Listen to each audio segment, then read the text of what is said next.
Hello again. If you got disconnected a minute ago, please forgive me. I swear Facebook technology sometimes is great and sometimes it is not. So this is sort of part 2 of the live video that I don't know if you're even going to be able to see. So I'm just going to really quick recap what I said in the beginning of the previous live video. And that is that I just got back from a 5-day business trip and am about to implement some of the things that we talked about on episode 4 of the Southern Fried Girlfriends podcast. And that is all about meal planning and menu planning and meal prep. So I hope that you'll listen to the episode if you haven't already. It's episode 4 with Ann Dunaway Tay from My Menu Pal. And she gave some great tips about how she recommends menu planning and how she does meal prep in advance. And Dee and I both shared some of the ways that we do it too. And so there are lots of different ways that you can do it. You can do everything at once. That's what Dee does.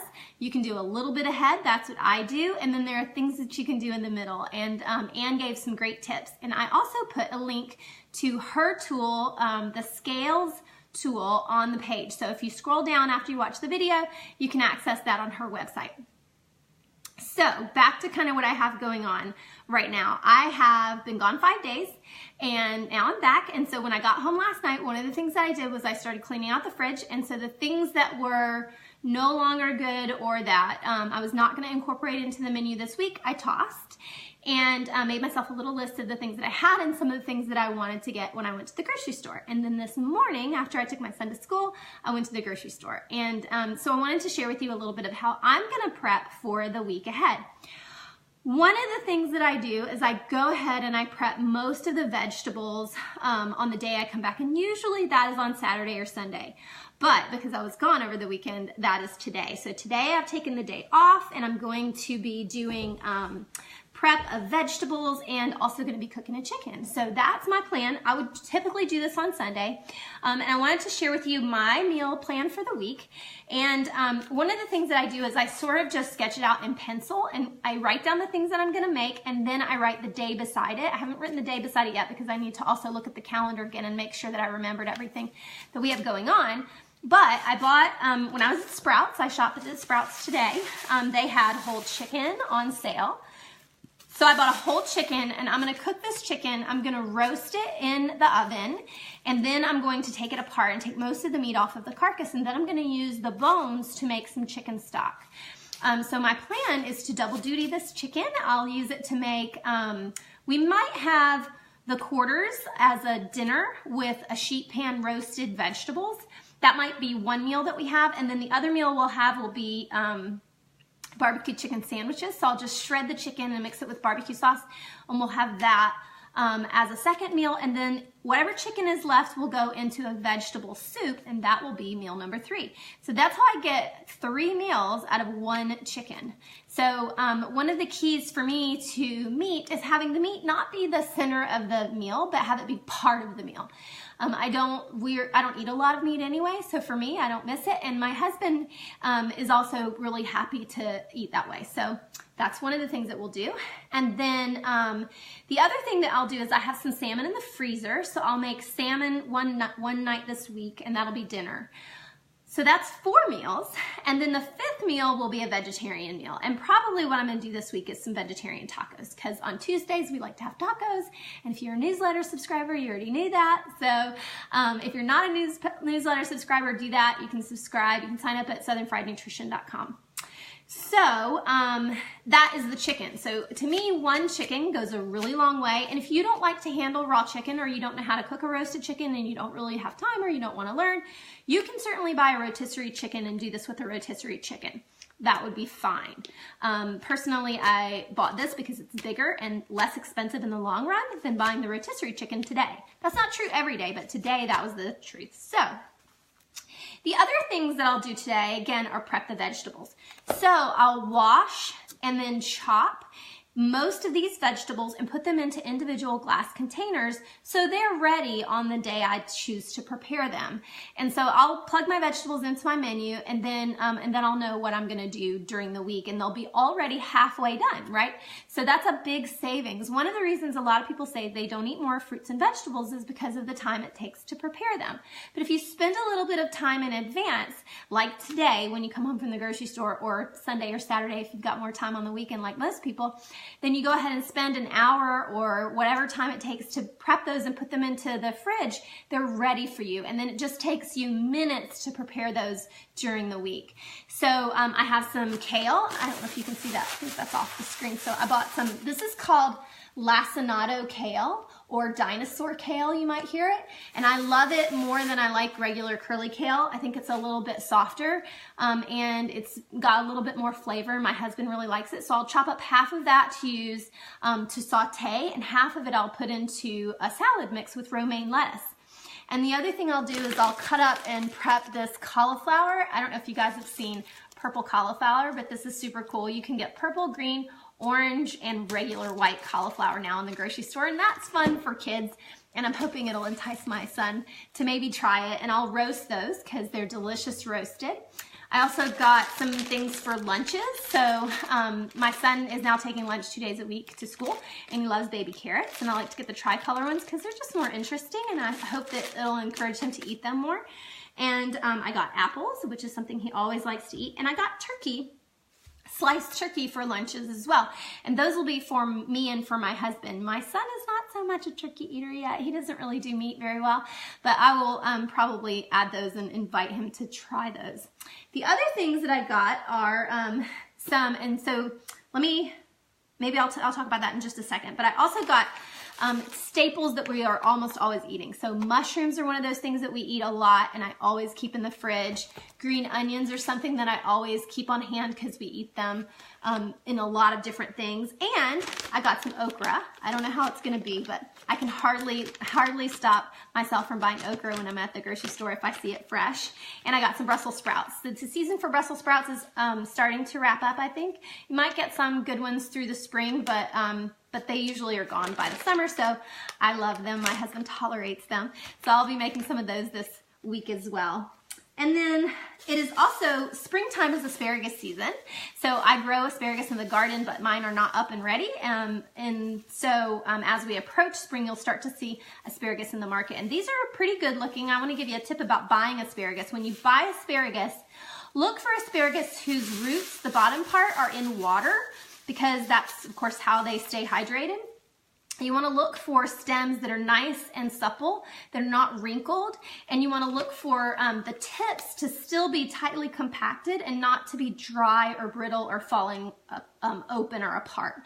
If you see that, pass. They're not worth the money, even if they're on sale. But these looked pretty good, and so I bought these today so that we'll have them this week. The last thing I want to mention that I bought that I always keep on hand are fresh garlic and fresh ginger. I already had some fresh herbs that still looked pretty good, so I kept those. I didn't buy any more, but I often buy parsley and dill. And if you listen to episode 3, then you would have heard me talk about using fresh herbs. And if you haven't listened to episode 3, I encourage you to listen to that, especially if you're not sure how to get started with fresh herbs, because I gave you some tips on sort of what the starter herbs might be for you in your kitchen. So fresh garlic, fresh ginger, these are things I use all week long. I use it in making baked goods for my ginger and tea for my ginger, and also in soups and things like that. And the garlic I put in almost everything. Almost all vegetable dishes get garlic. The other things that I bought are some of my dairy items. I am sort of a sucker for cheese. So if you don't know that about me, now you do. And I bought Monterey Jack cheese, which I might make macaroni and cheese this week, and Monterey Jack melts really nicely. So I bought some Monterey Jack, and then I bought some smoked cheddar, which I love, smoked cheeses, and I'll mix that in with the Monterey Jack. And that'll give it a little bit more flavor.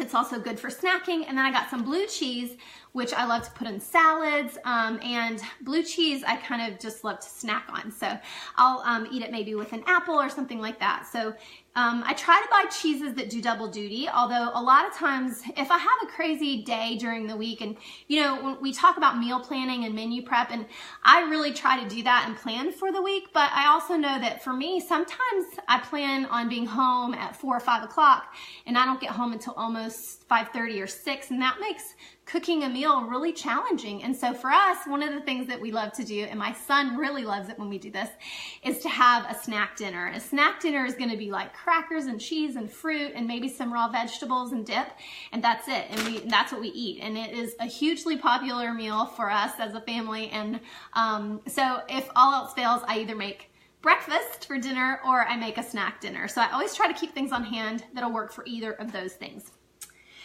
So I talked about vegetables and talked about my chicken, talked about some cheese, and the other thing that I bought when I was at the store today was some of my favorite dairy foods that are fermented.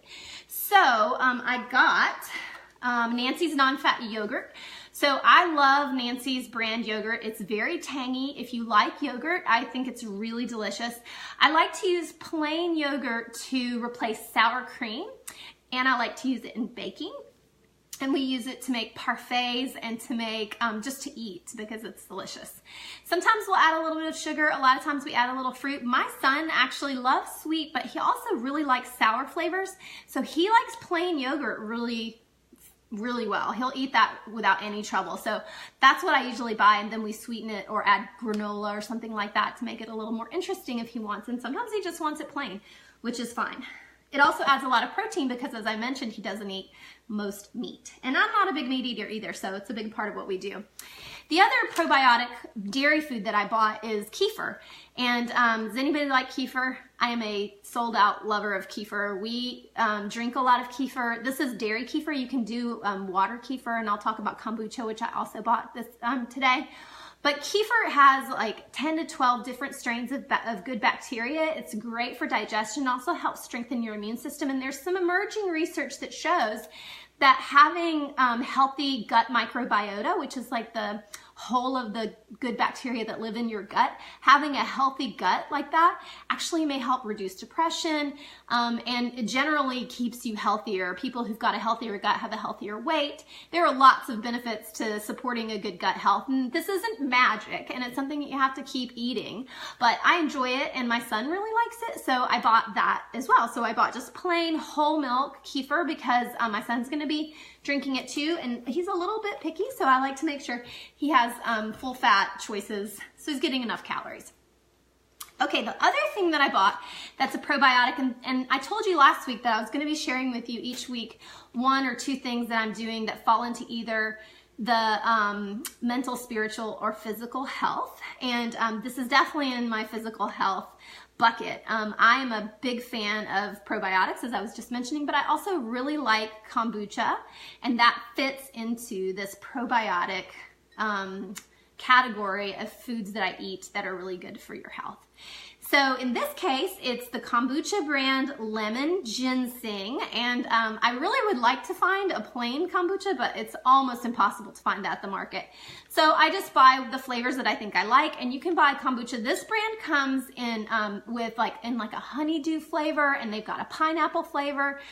They have a lot of different flavors, and I really like it a lot. It's not too sweet. Kombucha in general is low in calories, so if you're a soda drinker, if you're somebody who really likes the fuzzy or fizzy drinks, then I would recommend trying kombucha as a possible way to replace some or all of the soda that you drink, because it's a much healthier option. It only has 25 calories per 8 ounces, so so the whole bottle would be like 50 calories for the whole bottle, which is good. And it's mostly water, but it's also all those probiotics that are really good for your gut. So I bought this kind, and I also bought, GT's has a brand right now, a special limited edition called Pure Love that's blood orange, hibiscus, and rose. So this is a little bougie, but I really wanted to try it, and I like it. It tastes really good. It tastes like something special that you would have at a spa, which is nice because I'm not going to a spa anytime soon. So it's a nice way to enjoy something special. Again, good for your gut. So those are the things that I picked up at the store today. Those are sort of my plan for the day. I've got lots of vegetables and a chicken to prep and cook now. And again, if you haven't listened to episode 4 on meal planning and menu planning and meal prep, check that out. You can listen to the Southern Fried Girlfriends podcast on iTunes, on Stitcher, on Google Play, any of the podcast listening apps that you use, and you can listen to it from the website if you go to southernfriednutrition.com and just scroll down a bit to the current blog post, and you'll see episode 4 there. And I hope that you'll check it out. Let us know what you think. If you listen to the podcast, please write a review and rate the show, because that'll help other people find us. And if you have any questions, please do put them in the comments, or make sure that you give me a shout out. You can reach us on this Facebook page or via email. We're really easy to find. I hope you're having a great week and that you had a great weekend. Oh, and I want to tell you that episode 5 comes out on Wednesday. So look for the link here on the page or subscribe to the show and you'll never miss an episode.